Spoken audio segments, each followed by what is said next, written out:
The Bengals have been busy telling us how they expect to win games this season, and it would actually match how they put together one of their better seasons in franchise history. So in this video, I'll explain what the vision of the 2025 Bengals really is.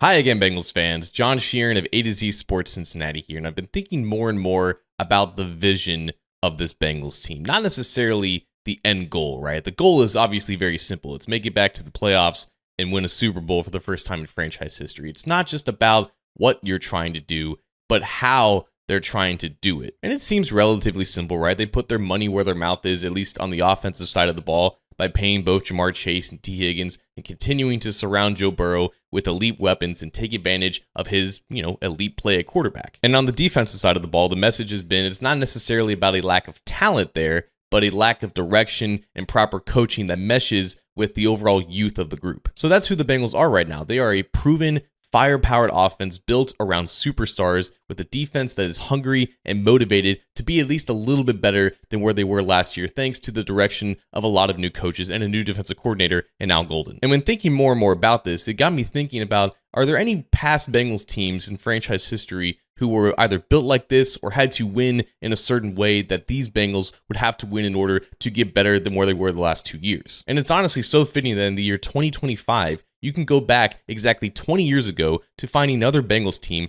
that best fits this description. And for the longtime Bengals fans watching, you know exactly which team I'm talking about. The 2005 Bengals. At this time, 2 decades ago, the Bengals had not been back to the playoffs since the beginning of the 1990s. It was a lost decade, obviously, and then Marvin Lewis came in the beginning of the 2000s, and he put together an offense that was built to compete with any team in the league. In 2005, you had Carson Palmer at quarterback, Chad Johnson and TJ Houshmandzadeh wide receivers, all entering their primes, all having just been paid by the Bengals and under contract for the foreseeable future. Palmer ended up leading the league in completion percentage and passing touchdowns. Johnson was a first-team All-Pro and had one of the best seasons of his career, and Houshmandzadeh was a very strong number 2 receiver despite missing a handful of games. If those aren't exact parallels to Joe Burrow, Jamar Chase, and T. Higgins, I don't know what are. And I would be remiss if I didn't mention that Rudy Johnson ran the ball over 300 times and had over 1,400 yards and 12 touchdowns and didn't even make a Pro Bowl, by the way. But that passing game was truly elite behind a really good offensive line, and it's what carried the team more times than not. They were second behind only the Indianapolis Colts in the prime of Peyton Manning's career in terms of offensive drives that ended up in scores. They were fourth in both yards per play and points per game. They were an elite offense through and through. Defensively, it was a completely different story, and quite frankly, at times, a more entertaining story. The 2005 Bengals defense lived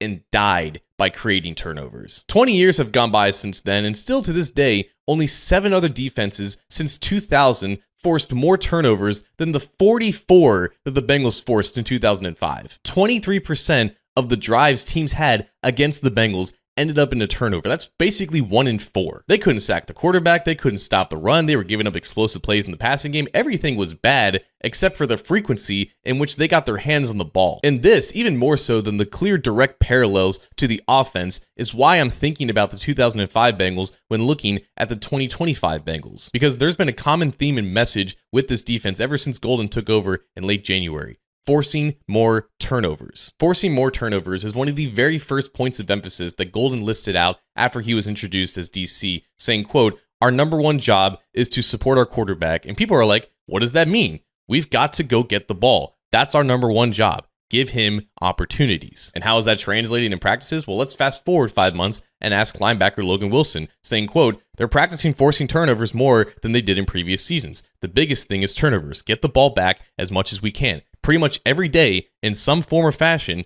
we practice it." Turnovers when you're getting the ball really just boil down to 2 different kinds, right? There's just interceptions and there's fumbles. But there's a variety of ways in which you can achieve either of those outcomes. Tip passes that become interceptions, strip sacks, punching the ball out, whatever you can do to go get the ball and give the offense even more possessions to put up more points on the board. That seems to be the number one goal of this defense, even if it's not the most talented or well-constructed of any in the league. The 05 Bengals won 11 games that season. They won the AFC North. They hosted a playoff game that they unfortunately lost, primarily because Carson Palmer went down with a knee injury on the very first play. But what if Palmer didn't get injured? That offense was still firing on all cylinders, and there's a very good chance that they could have done some damage in the postseason and may have made it to the Super Bowl. They could put up points, and they could prevent the defense from putting up just as many because they kept taking the ball away. And that is the exact vision of the Bengals, exactly 2 decades later. An obvious coincidence to be sure, but it's better to know how you need to win with a flawed roster than a stacked roster with no vision at all. The Bengals seem to believe that they do have a vision, and recent history would suggest that they may have a point.